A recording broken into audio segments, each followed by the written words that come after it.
ఈరోజు ఆంధ్రప్రదేశ్ రాష్ట్ర వ్యాప్తంగా ఎక్కడెక్కడ ఎంపీపీ ఎలక్షన్స్ జరుగుతున్నాయో ప్రజలందరూ కూడా చూస్తున్నారు. గతంలో ఏ ఎలక్షన్స్ అయితే చంద్రబాబు నాయుడు గారు నేతృత్వంలో లీడర్షిప్లో టీడీపీ వాళ్ళందరూ బహిష్కరించినారో, మేము జెడ్పీటీసీ ఎలక్షన్లో ఎంపీటీసీ ఎలక్షన్లో పాల్గొనము అని ఆంధ్రప్రదేశ్ రాష్ట్ర వ్యాప్తంగా గతంలో వాళ్ళు చెప్పిన మాట ఒకసారి వాళ్ళు గుర్తు చేసుకునాలి.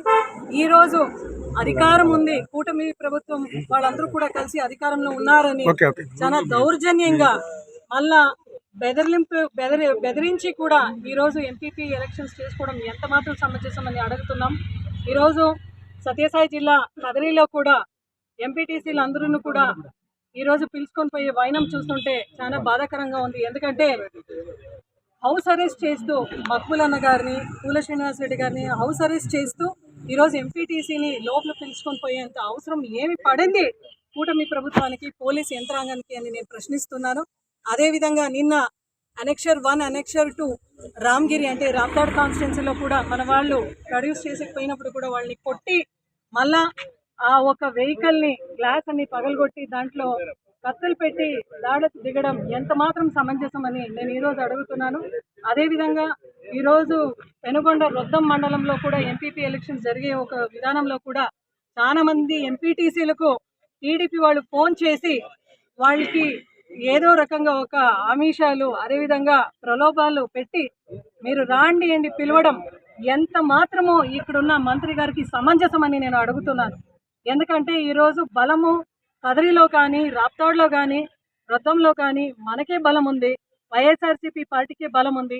అటువంటి బలంలో మనమందరూ కూడా ముందుకు వెళ్తున్నాం. ఎందుకంటే జగన్మోహన్ రెడ్డి గారు ఆ రోజు తలుచుకుంటే మనకు తాడపత్రి 5 నిమిషాలు మనం మున్సిపల్ చైర్మన్ అయ్యేవాళ్ళం. అయితే ప్రజాస్వామ్యానికి కట్టుబడి డెమోక్రసీ అనేది it is for the people, by the people, to the people అని నమ్మిన సిద్ధాంతం కోసం జగన్మోహన్ రెడ్డి గారు ఆ రోజు తాడపత్రిలో ఎవరికైతే బలం ఉంది అని టీడీపీ వాళ్ళు చైర్మన్ అయినా కూడా మేము ఎక్కడ కూడా మేము అధికారంలో ఆ రోజు ఉన్నా కూడా ఎక్కడ కూడా ఇబ్బంది పెట్టే కార్యక్రమం చేయలేదు.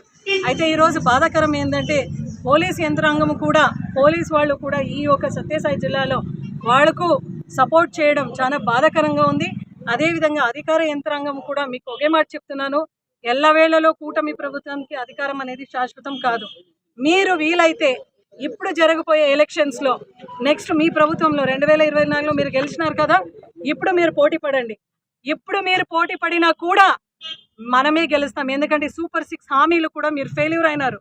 అదేవిధంగా సూపర్ 6 హామీలో కూడా మీరు ఫెయిల్యూర్ అయ్యి ఇంకా 142 హామీలు ఏదైతే చెప్పినారో కనీసం ఎక్కడ కూడా ఫుల్ ఫ్లెజ్గా ప్రవేశం చేసే ఒక నమ్మకం కూడా మీకు లేదు. బడ్జెట్లో కూడా మీరు ప్రవేశం పెట్టలేదు. కాబట్టి నిజంగా ఇప్పటికిప్పుడు మీరు ఎలక్షన్ పెట్టినా కూడా మళ్ళా జగన్మోహన్ రెడ్డి గారు నాయకత్వంలో ఖచ్చితంగా వైఎస్ఆర్సీపీ ప్రతి ఒక్క సీట్ గెలిచే ఒక అవకాశం ఉంది. ఆ నమ్మకం కూడా ప్రజల్లో ఉంది. దయచేసి కూటమి ప్రభుత్వం ఇప్పటికారా మీరు తెలుసుకొని ప్రజల్లో ఏదైతే నాడి ఉందో దాని ప్రకారం మీరు వెళ్ళిపోయే ఒక ప్రయత్నం చేయండి.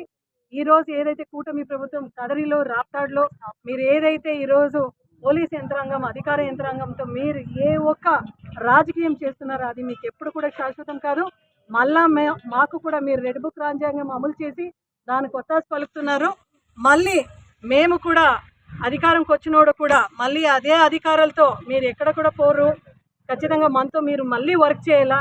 ఆ రోజు నిజమైన మన ఒక తత్వం కూడా మీకు చూపిస్తామని మీ అందరికీ కూడా హెచ్చరిస్తున్నాం.